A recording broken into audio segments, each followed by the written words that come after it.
Salut mec, si je te dis qu'il y a un moyen très simple pour être à la fois plus fort et réduire significativement ton risque de blessure, je ne vais pas tourner autour du pot, c'est bien de l'échauffement dont je te parle. Il s'agit d'une partie de l'entraînement beaucoup trop sous-estimée. Bâclée par certains et complètement zappée par d'autres, elle va directement influencer ta progression future. Tout en augmentant la température corporelle, l'échauffement va te permettre de limiter tes raideurs musculaires, d'augmenter ta mobilité articulaire, voire encore même d'augmenter l'épaisseur de tes cartilages, ce qui va améliorer le rôle d'amortisseur. Tout ceci va te permettre d'augmenter significativement ta force durant ta séance. Et qui dit plus de force dit plus de muscles sur le long terme. Ensuite, ça va te permettre de réduire de manière très importante ton risque de blessure. Passons à la pratique. Je décompose mon échauffement en 3 parties.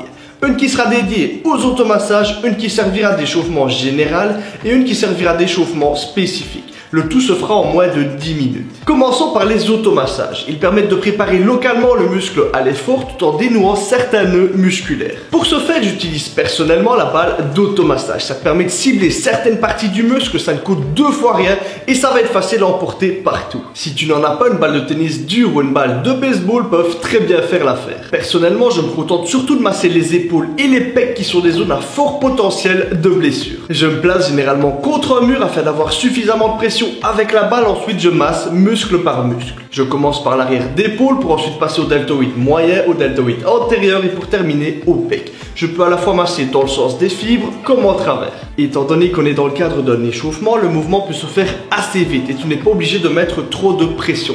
Néanmoins, tu peux un petit peu accentuer la pression là où tu sens des douleurs, là où il y a un petit nœud musculaire. Bon, une chose est claire, c'est qu'en te frottant contre un mur, tu vas susciter l'étonnement dans ta salle. Mais franchement, même si c'est pas habituel, je peux t'assurer que cette partie de l'échauffement est tellement importante que je préfère largement avoir l'air con que de me blesser. Puis t'es pas non plus obligé de faire ça au milieu de ta salle. Tu peux également masser le long supinateur, les biceps et les triceps. Si tu aimerais une vidéo plus approfondie sur les automassages, n'hésite pas à me le faire savoir en commentaire. On va maintenant passer à l'échauffement général qui aura pour but d'échauffer tous les muscles, même ceux qui ne travailleront pas directement dans la séance. Pour ce faire, je vais utiliser un disque de 5 kg. Le premier mouvement sera destiné à échauffer le biceps et le tendon bicipital qui interviennent dans de nombreux exercices et qui sont souvent la cause de nombreuses douleurs. On va donc commencer avec 15 curls avec les coudes le long du corps et les mains en bas du disque. Ensuite, on va faire exactement la même chose tout en remontant un petit peu les coudes et en remontant un petit peu les mains sur le disque. Pour finir, on fait ça une 3e fois en remontant encore un petit peu les coudes. On passe maintenant à l'échauffement de l'arrière d'épaule et des rotateurs externes de l'humérus.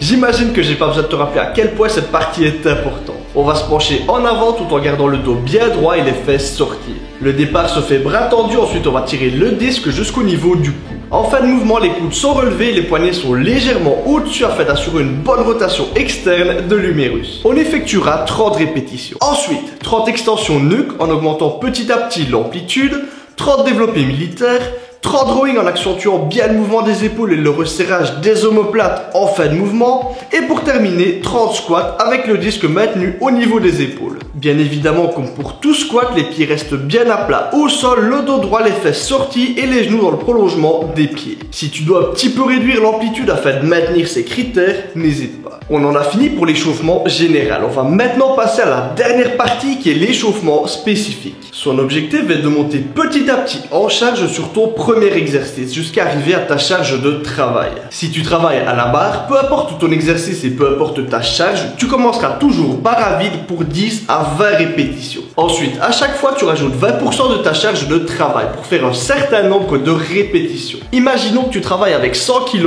au développé couché. Tu commences donc par 20 répétitions barre à vide, donc à 20 kg. Tu feras ensuite 10 reps avec 40 kg, 8 reps avec 60 et 6 avec 80. Ensuite, tu peux éventuellement rajouter 2-3 reps avec une charge un petit peu plus proche de ta charge de travail si ça te semble nécessaire. Dans notre cas, tu pourrais par exemple faire 3 reps avec 90 kg. Je te rappelle qu'on est bien dans le cadre d'un échauffement et donc dans aucun cas tu ne dois te fatiguer pour tes séries qui suivent. J'en reviens à notre exemple de série à 100 kg. Il serait donc complètement ridicule de faire à ton échauffement 10 répétitions avec 90 ou 95 kg. Pour les exercices au poids du corps comme par exemple les tractions, l'échauffement se fera en partie à la poulie pour éviter de travailler directement avec son poids. Et sinon, le principe reste le même. Théoriquement, tu devras faire un échauffement spécifique avant chaque gros exercice de ta séance. Imaginons que tu fasses une séance dos. Tu commences donc ton échauffement avec les automassages, ensuite tu passes à l'échauffement général avec le disque de 5 kg et ensuite tu passes à l'échauffement spécifique spécifique pour tes tractions qui sera ton premier exercice. Ensuite, en deuxième exercice, tu as du rowing.